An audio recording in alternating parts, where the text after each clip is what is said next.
Uma das atitudes mais nobres que uma pessoa pode realizar é a doação de seus órgãos. Mas para que o tecido ou órgão doado possa salvar uma vida ou reduzir o sofrimento de alguém, é necessário que todas as etapas de uma corrente do bem sejam realizadas a contento. Para falar sobre esse tema, Cidadania recebe o defensor público Gilmar Menezes. Seja bem-vindo, Gilmar. Muito obrigado, Paulo.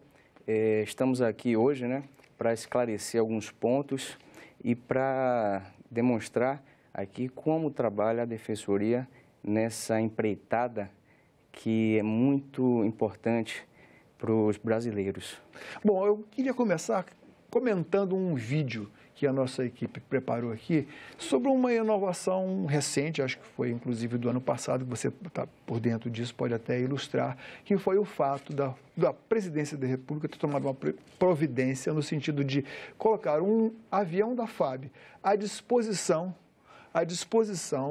exclusivamente de remover, de transportar esses órgãos que serão transplantados, porque antes parece que havia muito problema e não havia disponibilidade, apesar de algumas das empresas aéreas privadas disponibilizarem, transportarem de graça os órgãos, mas faltava um elo de ligação porque elas não podiam manejar o horário em função do transporte, em função da necessidade do transporte de órgãos.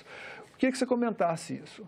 O que isso representou? Certo. No ano passado, foi publicado um decreto presidencial disponibilizando uma aeronave da Força Aérea Brasileira de modo exclusivo para o transplante de órgãos.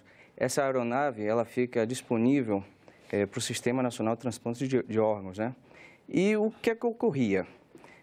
O transporte é feito por companhias aéreas que têm os horários, que têm as rotas.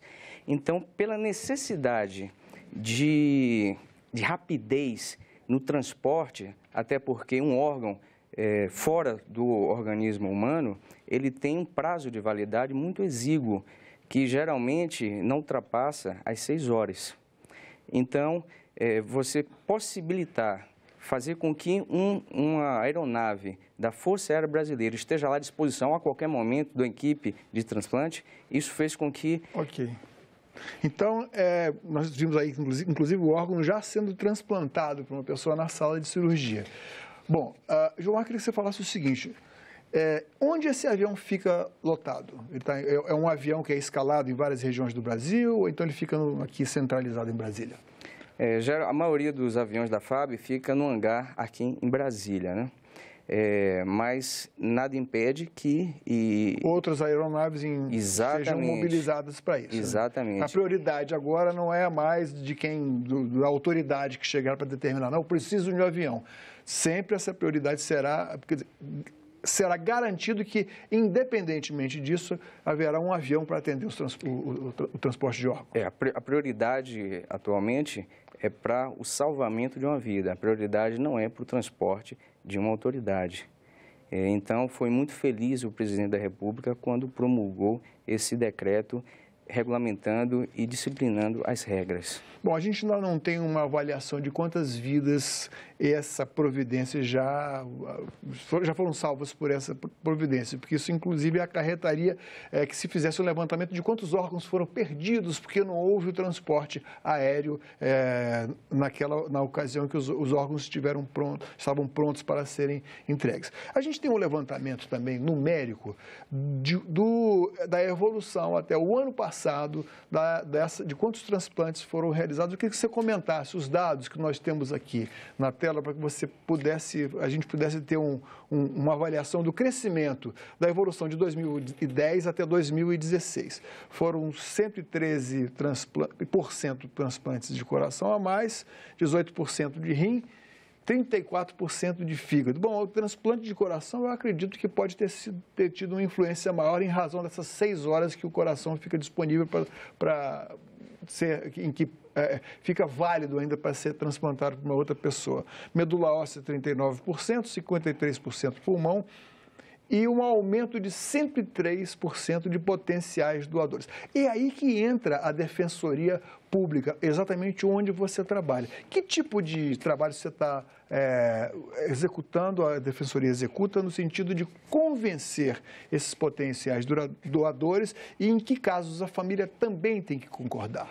A Defensoria, ela adere às campanhas nacionais, como a Setembro Verde, né, ocorrida recentemente, a nível nacional, até porque é uma determinação legal que se façam campanhas de conscientização. Então, a Defensoria, como atua na área de saúde, ela adere a essas campanhas, ela procura o quê? Procura reforçar a rede de conscientização das pessoas e das famílias que serão as que autorizarão ou não a doação de órgãos, né?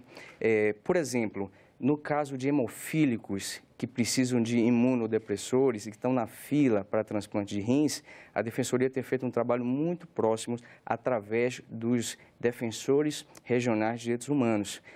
Na mesma situação, ocorre com os cardiopatas graves, que necessitam também de transplante de coração. Esse aumento, ele decorre do quê? Decorre de uma política pública que está dando resultado, mas que poderia ser melhor. Hoje nós temos uma fila, né, de cerca de 40 mil pessoas e anualmente... Nós já temos um novo gráfico aí com... Isso, 41 mil e... não decorei, mas vamos dizer aqui, são doadores, bom, 2.900, isso ainda recordes em 2016, né, voltando aí,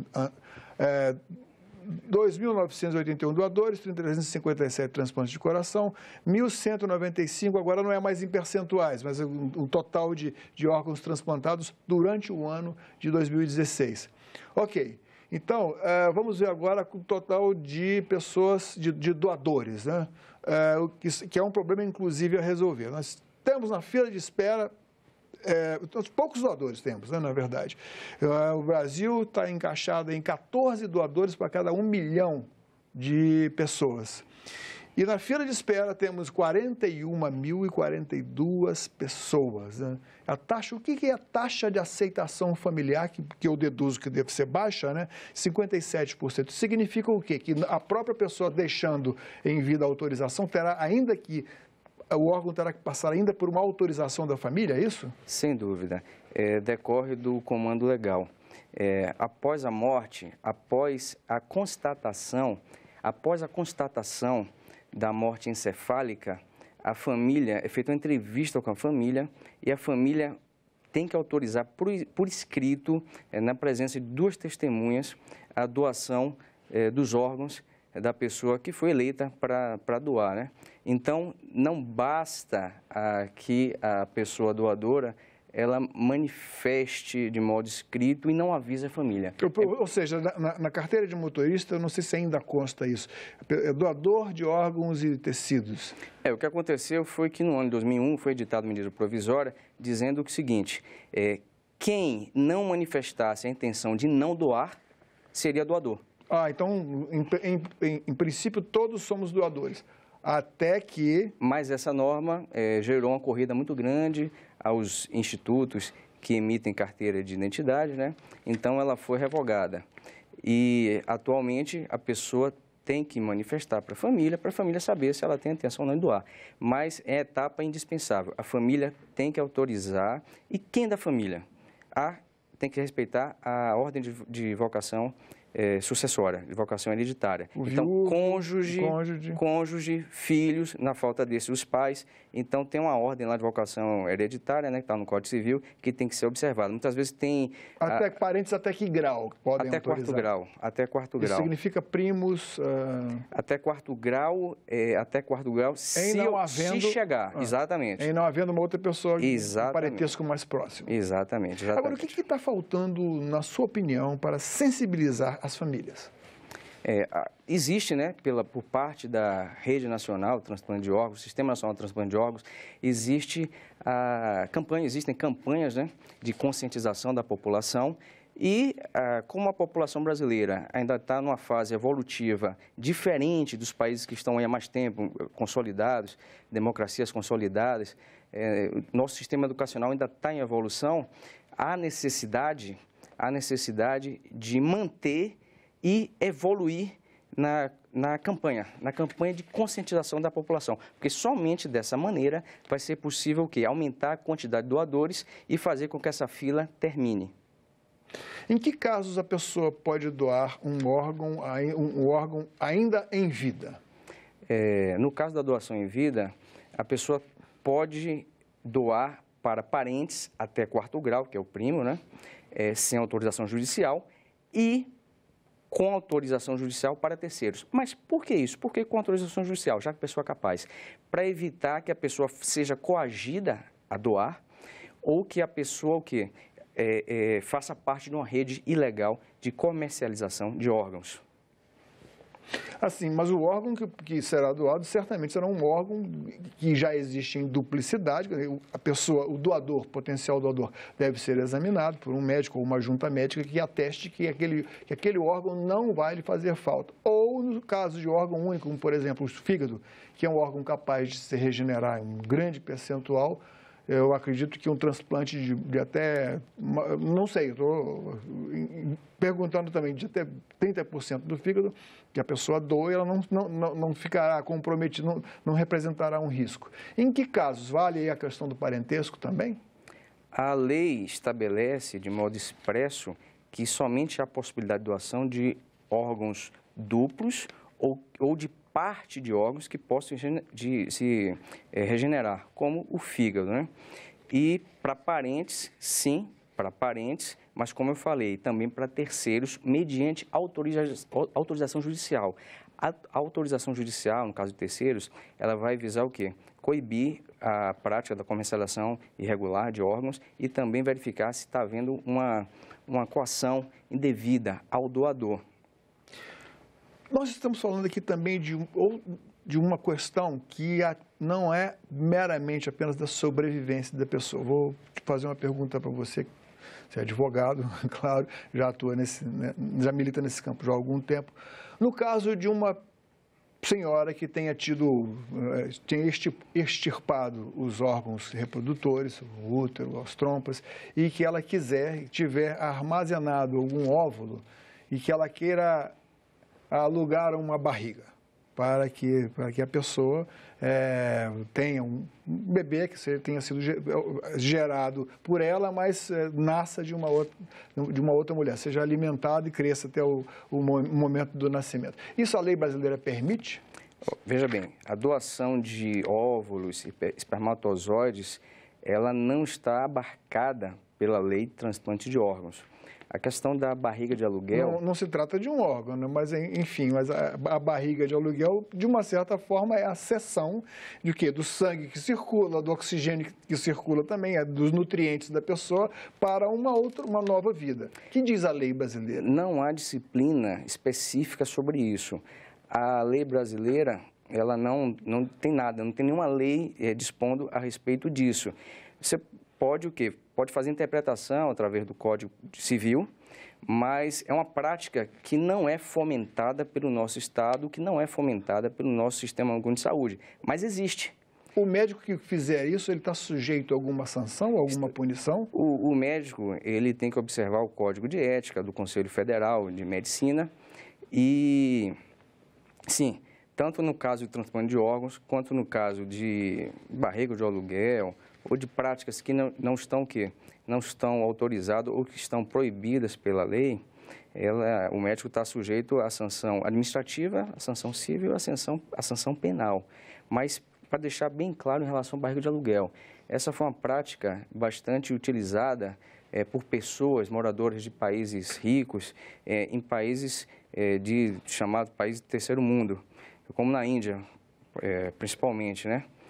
Então, como acontecia isso? As pessoas que não podiam ter filho, elas pagavam um valor módico, um valor que para elas não faria falta, para poder engravidar, e a Índia mesmo, isso foi muito difundido em determinada região da Índia durante um momento, mas aqui no Brasil não. Aqui no Brasil, o nosso ordenamento, ele não fomenta essa prática. Então, voltando aqui para o Brasil, desde o diagnóstico da morte encefálica, a concordância da família, dentro da lei para que esse órgão seja doado. Nas etapas seguintes, o que está faltando, que crítica você faz às etapas posteriores que se seguem a essa, até o paciente ser transplantado e começar a tomar aqueles imunossupressores para aceitar o órgão doado? Que crítica você faz ao sistema brasileiro? A questão da celeridade, ela precisa ser sempre o quê?